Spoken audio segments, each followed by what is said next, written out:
Hello everyone. Mysore had been on my bucket list forever and we finally made it happen. We planned a one-day trip from Bangalore to Mysore on budget. We took a train from KSR Bangalore to Mysore on Mysuru Express. Per person it costed around 565 plus the taxes. After reaching Mysore, the first stop we went is Hotel Original Vinayaka Mailari. The experience feels rooted in simplicity and tradition. This signature Mailari dosa arrived and it was soft, fluffy, and quietly satisfying, comforting in a way that doesn't too hard yet leaves you full and content. At just 60 rupees, it feels like a small, delightful indulgence. However, they didn't serve the coffee, so we had to find another stop for coffee. So, just opposite to it, there is a new cafe Mysuru Veg.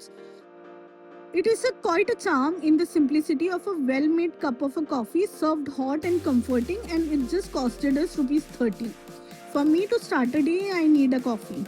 After that, we went to Nia Mysuru Silk Factory Outlet and Handicraft Emporium Boutique. It was not in our plan, but it was on the way, and the driver we took, he stopped there. The silk sari collection is impressive, and yet, while my purchase came with a silk mark label, it didn't carry a hologram of authenticity, which left me a simple uncertainty. But I brought the sari, however, because once you come to Mysore, if you didn't purchase the Mysore silk sari, then there is no point. So I bought it, however. Then we went to World of Mysore Park, which is just next to this emporium. And the experience here goes beyond just buying sweets. It feels like stepping into a space dedicated entirely to the love of Mysore Pak. From the classic crumbly traditional style to the soft melt in the mouth version that has become a modern favorite, the shop offers a wide range of variations of Mysore Pak. The outlet is quite spacious and convenient with the ample parking right in front. Many visitors come here to pick up beautifully packed sweets for gifting, and the space is wheelchair accessible. I bought the authentic traditional Mysore Pak. I liked it the most, even though I tried few of the variations. Then we went to Gauri Sand Museum, where creativity appears in an unexpected yet fascinating form, where simple grains of sand are shaped into a detailed, expressive work of art. The museum presents a wide range of sand sculptures inspired by culture, mythology, and everyday artistic theme. It costed 60 rupees per person to enter, making it an affordable stop for visitors. Inside the premises, there is a small shop offers souvenirs like fridge magnet and tiny gift. And also beyond the main exhibits, there are fun additions like 3D selfie point that adds a playful touch to the visit. Also, the birds to observe. Overall, it's a space where art, creativity, and light-hearted experience come together in an unexpected way. Then we went to the famous St. Joseph Cathedral, also known as St. Philomena's Church, one of India's most striking and beloved churches, built during the reign of Maharaja Krishnaraja Wadiyar IV. The cathedral rises with an unmistakable neo-Gothic elegance, inspired by the Europe's Cologne Cathedral. Entry is free, though visitors are expected to dress modestly. Shoes must be removed before entering, and there is a small facility nearby where you can leave them safely for a nominal fee of around 10 rupees. More than just an architectural marvel, the cathedral offers a calm, reflective space that blends European design with an Indian devotion. Whether you come for faith, history, or beauty, it leaves quite an impression, one that lingers long after you have stepped back outside.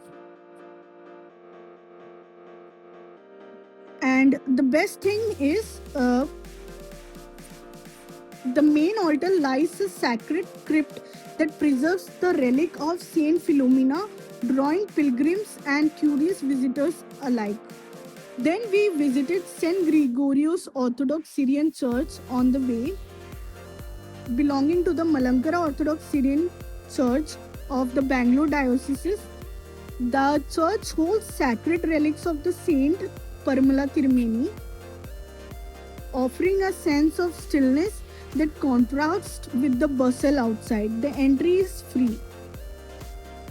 After that, we went to Mysuru Palace, also known as Amba Vilas Palace, one of India's most iconic royal landmarks and a proud symbol of Karnataka's heritage.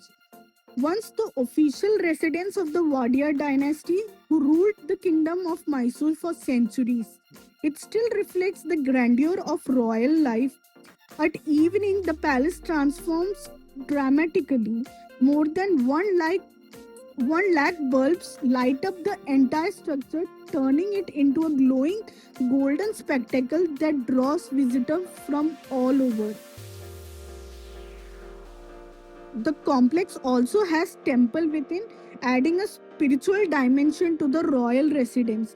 The interiors are equally impressive, beautifully painted ceilings, intricate mosaic floors, and and carved wooden doors with fine inlay work reflect exceptional craftsmanship. The palace also houses a rich collection of royal artifacts, painting, and historical weapons, offering a glimpse into the lifestyle and legacy of the Mysore royals. Footwear is not permitted within the palace premises. After that, we were hungry and we went to RRR Andhra restaurant nearby. I tried the mutton and the chicken biryani and it was good. The prices are also reasonable, which adds to the appeal. Uh, However, due to I visited on a weekend, there was some bit of waiting. Overall, it's a simple value for money spot if you don't mind the crowd. After lunch, we visited the Sri Jayacham Rajendra Art Gallery, which is located inside the historic Jagan Mohan Palace in Mysore, one of city's oldest royal building dating back to 1860s. It was originally used by Wadiyar kings as a temporary residence when the main palace was under repair. Today it stands as one of Mysore's key cultural landmark and it features works by Raja Ravi Verma, traditional Mysore paintings, Mughal miniatures and European style portraits, offering a broad view of different artistic style across eras. So this art gallery is one of the best places I have visited in the Mysore, and the major highlight is the famous painting Lady with the Lamp, displaying a dimly lit room that enhances its visual impact and creates a striking viewing experience. There is sufficient parking space available for visitor, making access convenient. However, photography is not allowed inside the gallery. Then we visited R.K. Narayan's house, and it is the former residence of the celebrated Indian author R.K. Narayan, widely known for his fictional town Malgudi. The house is modest rather than grand, reflecting the simple and unpretentious lifestyle often depicted in his writing.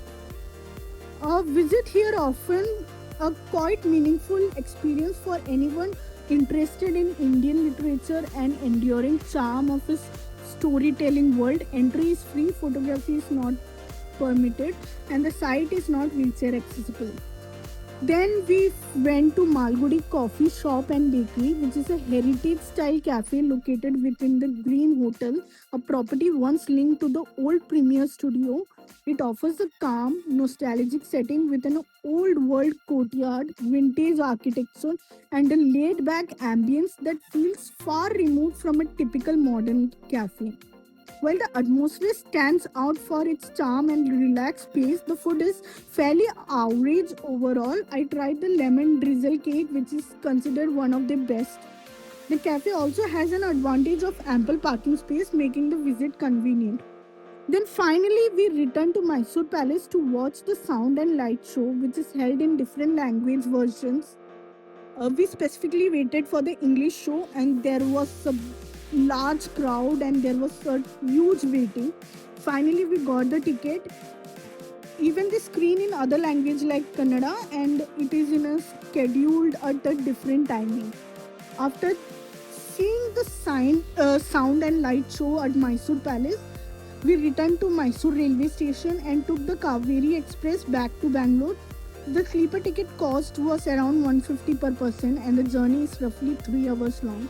However, I wouldn't recommend this train based on my experience that day as there were no electricity on board which made the journey quite uncomfortable. We managed to fit everything into just one day sightseeing, food hopping, and even a bit of shopping. Wherever I travel, I usually pick up fridge magnets and something special local to the place. From Mysore, I added few or more to the fridge magnet collection, took the Mysore silk sari and the Mysore pak. I'm curious, what do you usually buy when you travel? Or like me, do you collect fridge magnets? Just drop a comment.